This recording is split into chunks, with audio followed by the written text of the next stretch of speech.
Germany entered the war with the most battle-tested air force in the world. Messerschmitt Bf 109, the backbone of the Luftwaffe from the first day of the war to the last. Over 33,000 were built, more than any other fighter in history, except the Soviet Yak-3 series. Vast, lethal, and constantly upgraded through variants from the E to the K. The Bf 109 was the aircraft most Allied pilots feared most in the early war years. Focke-Wulf FW-190, when it appeared over the English Channel in 1941, it shocked the RAF. Faster than the Spitfire V, better in a roll, and more heavily armed, the FW-190 gave Germany air superiority over France for nearly a year, until the Spitfire Roman 9 arrived to match it. Kurt Tank's design was arguably the finest piston-engine fighter Germany produced. Messerschmitt Bf 110, Germany's heavy fighter, fast enough and long-ranged enough to escort bombers deep into enemy territory. The problem emerged during the Battle of Britain, when single-engine Spitfires and Hurricanes tore it apart in turning dogfights. It was pulled from daylight escort duties and rebuilt as a night fighter, a role it excelled in for the rest of the war. Heinkel He 162 Salamander, Germany's jet fighter, rushed into production in 1944 as the Reich collapsed around it. Fast enough to catch any Allied aircraft, it arrived too late and in too few numbers to change anything. A remarkable piece of engineering built at a moment when remarkable engineering was no longer enough. Messerschmitt Me 262, the world's first operational jet fighter, faster than anything the Allies had by over 100 miles per hour. Had Hitler not initially insisted on using it as a bomber, it might have fundamentally changed the air war over Germany. By the time it flew as a fighter in numbers, the war had 6 months left. Section 2. Britain.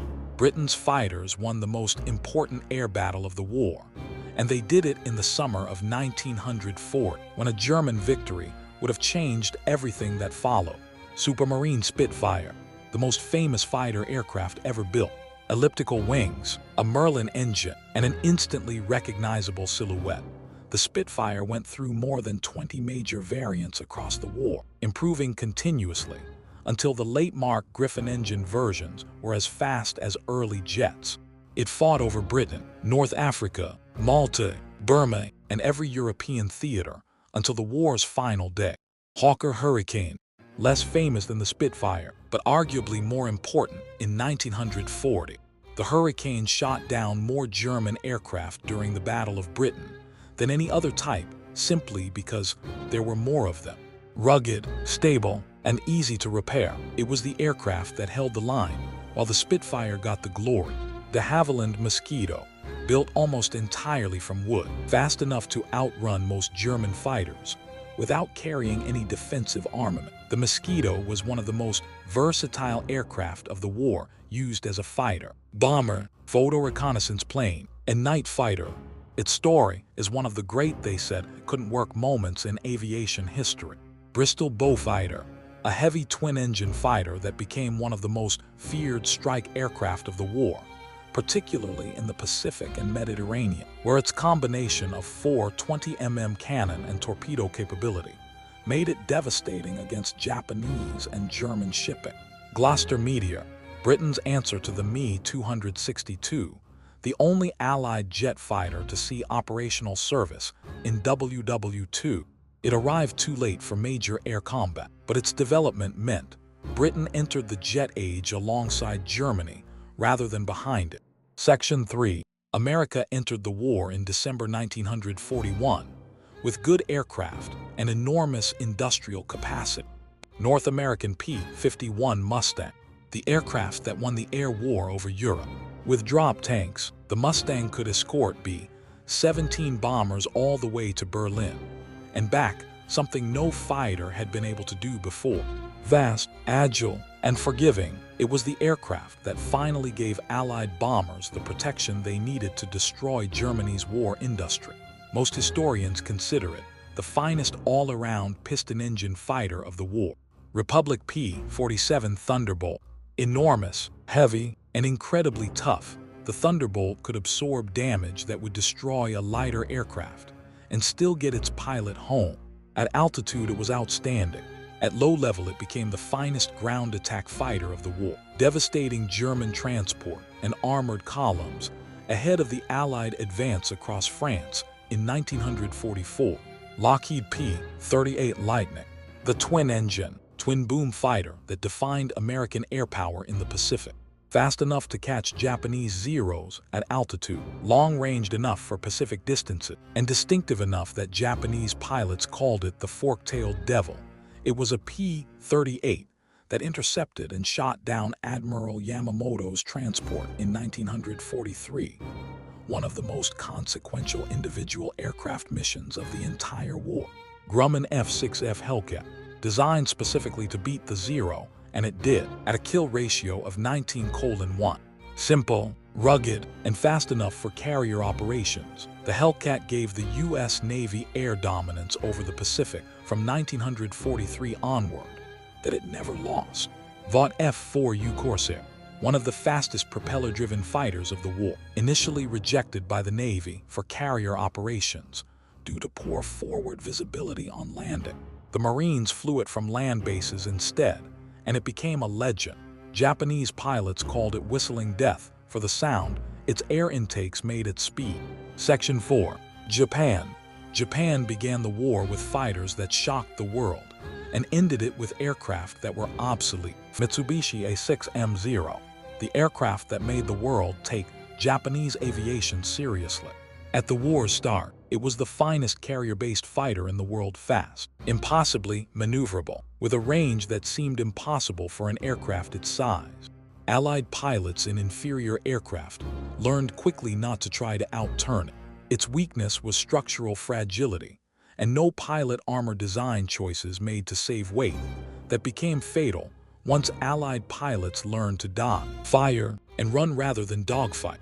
Nakajima Kai 43 Hayabusa, the Army's equivalent of the Zero Light, agile and lethal in the hands of an experienced pilot, less well known in the West, but it actually flew in greater numbers than the Zero across the Pacific theater, operating from land bases across Southeast Asia, Burma, and China.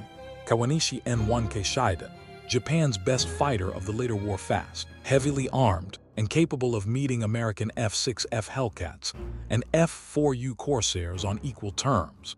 It arrived too late, in too few numbers, with too few trained pilots left to fly it, a story that became tragically familiar for every Axis Air Force. By 1944, Mitsubishi J-2M Raiden, designed specifically as an interceptor to stop American B-29 bombers at high altitude, fast in a climb, heavily armed, but difficult to fly and mechanically unreliable. A specialized answer to a problem Japan was facing that no aircraft could ultimately solve. Section 5. Soviet Union. The Soviet Air War is the least understood part of WW2 aviation in the West, and the numbers are staggering.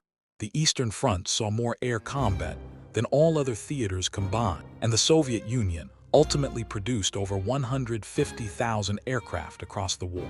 Yakovlev Yak-3, the finest Soviet fighter of the war, and by many measures one of the finest fighters of any nation. Lightweight, fast at low altitude, and deadly in a turning fight, the Yak-3 gave Soviet pilots genuine parity with the Bf-109G and FW-190.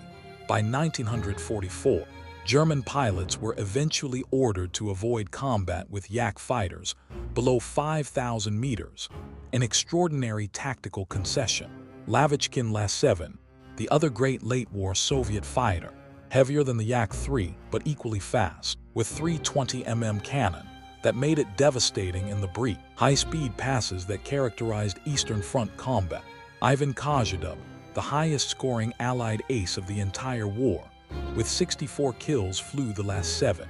Yakovlev Yak-9, the most produced Soviet fighter of the war, over 16,000 built, a versatile, continuously upgraded design that served as the standard Soviet fighter from Stalingrad to Berlin, and the aircraft flown by the French Normandy Niemen Squadron on the Eastern Front.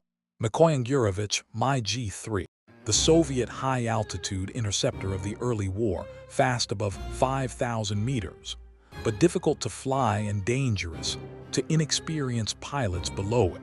Most of the war on the Eastern Front was fought at low altitude, which made the Mi-G3 the wrong aircraft for most of the missions. It was asked to fly, gradually replaced by the Yak and Lavochkin series as the war went on.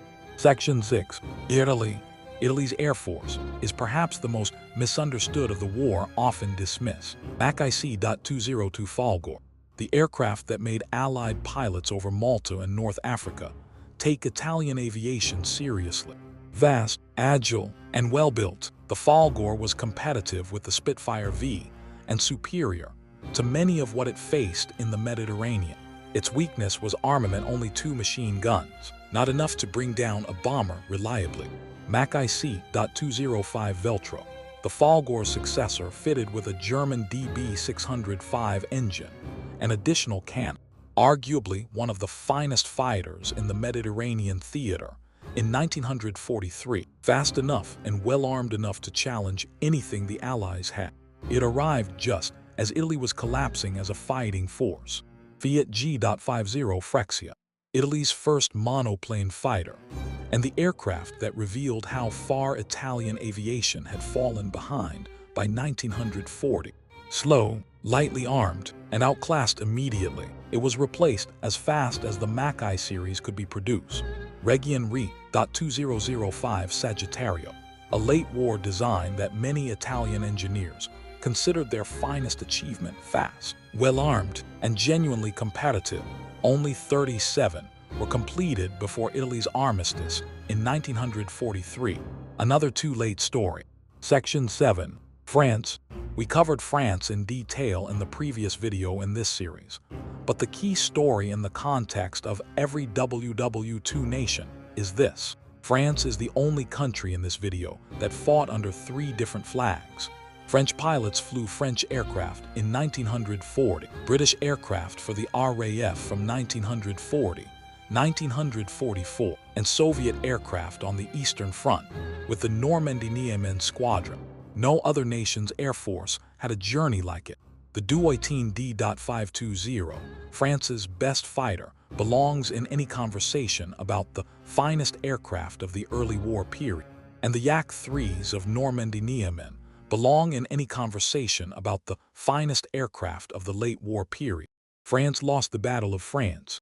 Its pilots never stopped fighting. Every nation, every aircraft, every theater covered. So which 5 matter most? 5.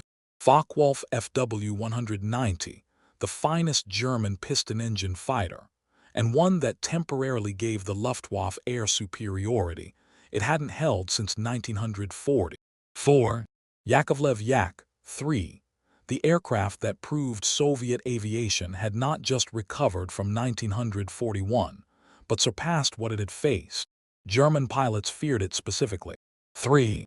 Vought F-4U Corsair, the Pacific's most lethal carrier and land-based fighter, a design so advanced it remained in production until 1952.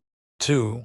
Supermarine Spitfire, the aircraft that won the Battle of Britain and kept improving for the entire war, a design so right that nothing about it needed to be reconsidered. 1. North American P-51 Mustang, the aircraft that won the air war over Europe by doing something no fighter had done before, going all the way to the target and back. Without the Mustang, the strategic bombing campaign that destroyed German industry may not have succeeded. The war in Europe may have lasted longer. It is the most consequential fighter aircraft ever built. That's every major fighter aircraft used in World War II, 7 nations, over 50 aircraft, one war that reshaped the world. If you're new to the channel, every single one of these nations has its own dedicated video, and the series links are on screen right now and in the description below. Each one goes deeper on the aircraft, the pilots, and the battles than we could cover here. If you've watched every video in the series, thank you. This channel exists because of viewers who care about this history enough to watch it properly. Subscribe so you don't miss what's coming next. The series continues.